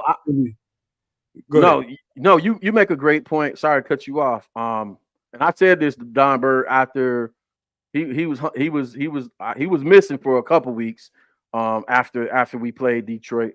But Matt had his number. Yeah. Matt had his number. And I'm not talking about just general football talk. I'm talking about feeling the game. That cover 2 zone was giving Detroit fits. What saved Ben Johnson's life, especially on that one draw when they ran the little quick, fake dive, quick toss out to the running back for a touchdown right there. Dude went 5 runs in a row. He was like, I'm not throwing this ball no more. We got to get it on the ground. You know what I'm saying? And that's when I was like, oh, you know what I'm saying? Matt is in his ass. He got him on his heels. You know what I'm saying? that's when it became fun. So we gotta figure out, you know what I'm saying? He gotta Coach, they go use ahead. big personnel more than anybody I've seen in the league other than I think Tennessee gets into big personnel quite a bit on offense, but Ben Johnson, you take that offense, you put him behind some average offensive line, and he's an average offensive coordinator. Yeah. And when you have time to set up and put a quarterback like Jared Goff in a position to read defenses and pick his spots, then it looks better than people think it is. Now, with that big boss offensive line was kind of neutralized because the zone blitz scheme kind of worked in our favor. Yeah. And he couldn't really figure out what Flus was doing, and Flus kind of kept him on his heels a little bit, and that worked for us. He can keep doing that. We can keep doing that and get Jared Goff off a platform. That formula will work again. I'm telling y'all, you know what I'm saying? Listen, I know Ben is a pretty good offensive coordinator, but I'm telling you, I'm watching nuances, breaking down film. Flus had his ass in a bind. He had his ass in a bind for all except for the 2-minute offense before the half and the 2 minutes at the end of the game. If he didn't have that and he had a game plan, a better game plan, and I talked about this more specifically, Flus needed to learn with Montez Sweat and the platoon system that he runs with that defensive line and 2-minute defense. What is the play limitation of your defensive line? Is it 2 series? So if we start out in 2-minute drives, is your defensive line are they done after 1 rotation or 2? How many series do you have before you say, okay, starting rotation, backup rotation? After that backup rotation comes out, starting rotation goes back in for maybe the 3rd reset of the series. I'm bringing pressure after that. That's KYP. That's knowing your personnel and knowing, okay, my guys are tired. We're in the 3rd series of this drive. I'm bringing the house. I'm not letting you matriculate the ball down the field to end out this game and to come back. He has to learn that. So we get to see a lot of things in this game. Did Flus grow from that experience? Did Luke Getsy grow up at all? Because I haven't seen the growth. I know we beat a dead horse on that one. But let me get you out of here, man. I didn't took up enough of your time. My guy, we finna set it up. Y'all know what's next, man. I got to do it like this, man. We finna let Nomad give out the Drunk Uncle Award. So hang out for a second. Let's do it like this.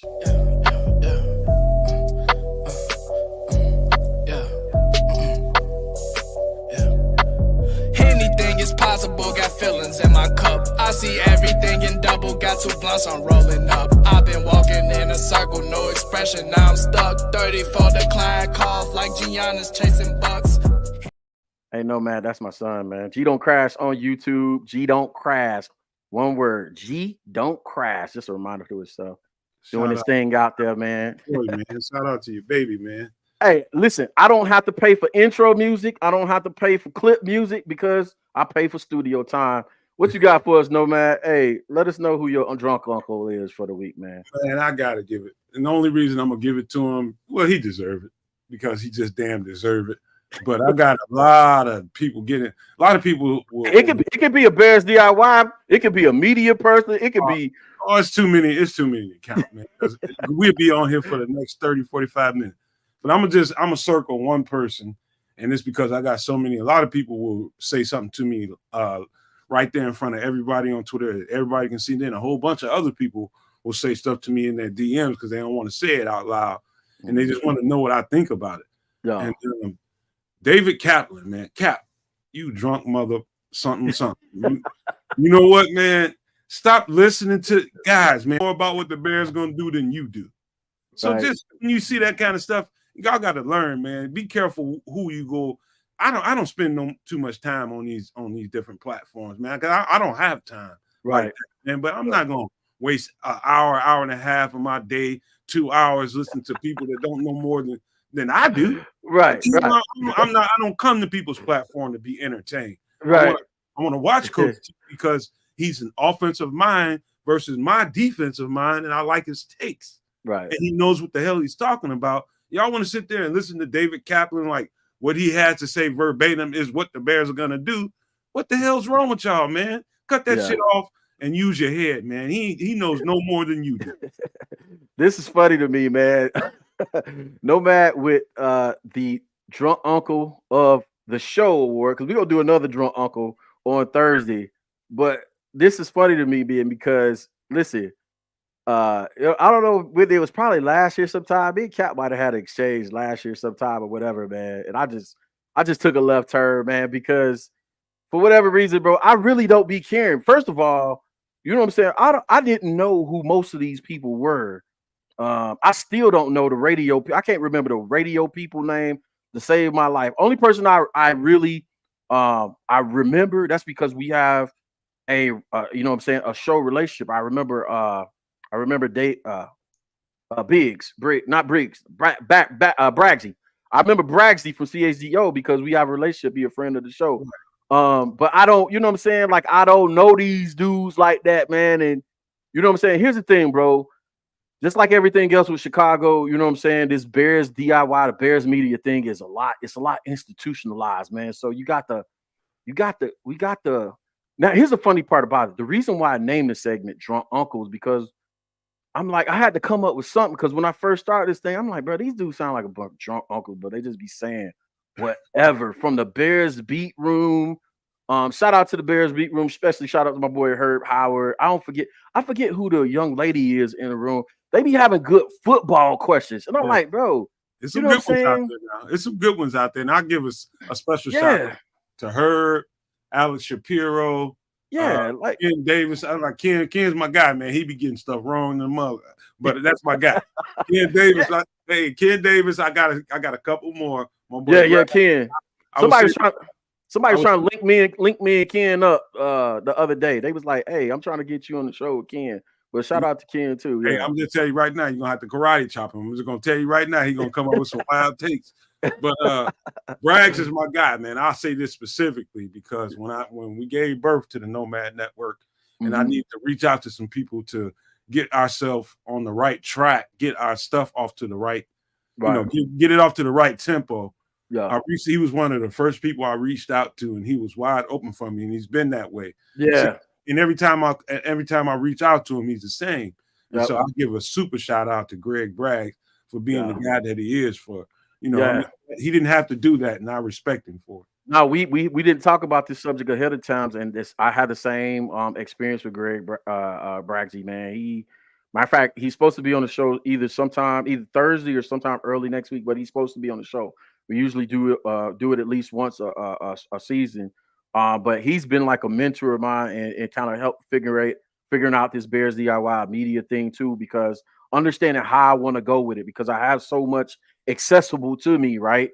Understand what I want to do with it. If I want to be a technician and focus on a film work and doing it that way, or if I want to be an entertainment guy. He's the one that told me why choose. Do both, man. Have shows where you break down film, have shows where you have guests on entertainment. So he's been breaking down the formula for me. And also shout out to Pat the designer on the Windy City Breeze, another person I consider a mentor of mine. But you're right, man. The institutionalized Bears media, man, that, you know what I'm saying, they kind of give, you know, everybody else the stiff arm, man. Come on, man. You don't have to be that way, man. Come on, man. Don't be a drunk uncle. You know what I'm saying? Listen up. Now, I'm going to tell you right now, as I did this week, you say something wrong out there, y'all already know. I'm going to be on your ass. Especially when we're talking about telling people RPOs is this, that, and the other. Brad Biggs. We ain't calling no names. But yeah, so you know what I'm saying? Y'all, like Braggsy taught me, right? I understand this. Everybody doesn't want to understand. And sometimes I wish it was like that for me. Everybody doesn't want to understand football on a nuanced X and O's. Like, some people just want to be entertained. And I want to tell people how to fan how you fan. The only thing that I say is, if you're going to be a major platform, if you're going to have a major platform, work for one of the big newspapers or institutions in Chicago, or if you're going to have a big old platform on social media, at least have a educational twist to your show. You don't have to be education based, but bring people on. Bring Bear on, Berlismo. Bring myself on. There's some other schematics type of people that can break it down for you and make sense of what you're seeing. You don't have to guess. You don't have to be calling zone reads, RPOs, and mixing up. You know what I'm saying? You don't have to do that. You don't have to do it, man. I'm having a little Coach Snot moment. Hey, Nomad, man, I appreciate you hanging out, man. This has been great, bro. This has been great. I'm definitely inviting myself on your show. Hey, I'm gonna twist the screws a little bit. Guys in the chat, let Coach T know that Coach T Chicago Bears 360 should be on the Nomad Network. So you gonna put me on the spot. So we can take his production problems off his hands, and when he go back to coaching, and he needs somebody to keep this platform rolling, Nomad can keep this thing going. Nomad spent the personality and keep this thing rolling. If it ain't me, it could be somebody else. We can make it happen, man. You belong over there with us. You our brother, and you don't even know it, man. So I'm gonna welcome you in advance right now, man. That's what's up, man. Hey, Nomad hit me off. He hit me in pre-production. Was like, hey, man, you need to bring the show over to the network. You need to bring the show to the network. We'll see how I go, man. But it's all love, man, on this end, man. Y'all know how we get down. I'm your boy, Coach T, Chicago Bears 360. I didn't get a chance to get in the comment section today, but listen, y'all know I appreciate y'all. You know what I'm saying? I don't want to start calling out names. Tareen, Bear, Cornelius. I see y'all out there. James Ford. You know what I'm saying? 17. I see you. Where it goes. All y'all out there. Jay Sanders already shouted you out. Credo, I've never seen you in here before, but join the family, man. Make sure you sub in if you haven't subbed already. Hey, Don Burry, you better sub, bro, because I need to get on your head after this game on Sunday. I better see you in Tuesday's show. Win, lose, or draw. He love us, man. Don, my God, Berlismo. Don love us, man. I love Don, man. Don, matter of fact, I get Don this. Don gets it right more than probably a quarter of our fans. Yeah, listen, Don is more than you think, man. I know Don a real one, man. By the way, I was telling somebody the other day, man, because I got a couple. I got one just real pain in the ass thrown in my side. He ain't even a follower, bro. He's just straight up troll. This dude creates whole nother emails and profiles because I keep blocking them. But I ain't gonna put the attention. I'm gonna let you know who it is offline so you can keep an eye on it. I already know who it is. Arturo, you know who it is, dude. Arturo, Brian. Put it out there. Man, all y'all out there, CBP film. I don't want to forget about nobody. Listen, we're gonna be back on Thursday. I need to lock in. I'm gonna be back tomorrow with another film session. We're doing head-to-head Luke Getsy versus the Ravens offensive coordinator versus Detroit, right? So I'm gonna do the first couple drives, probably first drive, and show you and compare how you're supposed to attack this team in comparison, right? There's a film session tomorrow, hopefully at 4. You know what I'm saying? Although I've been a little bit on CPT time. That's not on purpose. My boss been on my ass this week. You know what I'm saying? Because he been asking, we got a project we got to get out. So it's been extra. He been extra this week. So, yeah, we'll be back tomorrow with a film session. And Thursday, I'll let y'all know tomorrow on Thursday who the guest will be on Thursday. But y'all stay tapped in, man. Again, I cannot say thank y'all enough, bro. It's on y'all. It's not on. I come out here and do my thing, but y'all support it over 105 subscribers in less than 90 days. I think we've been back like 70 something days in reality. And that's because of y'all. That's because y'all running the numbers up.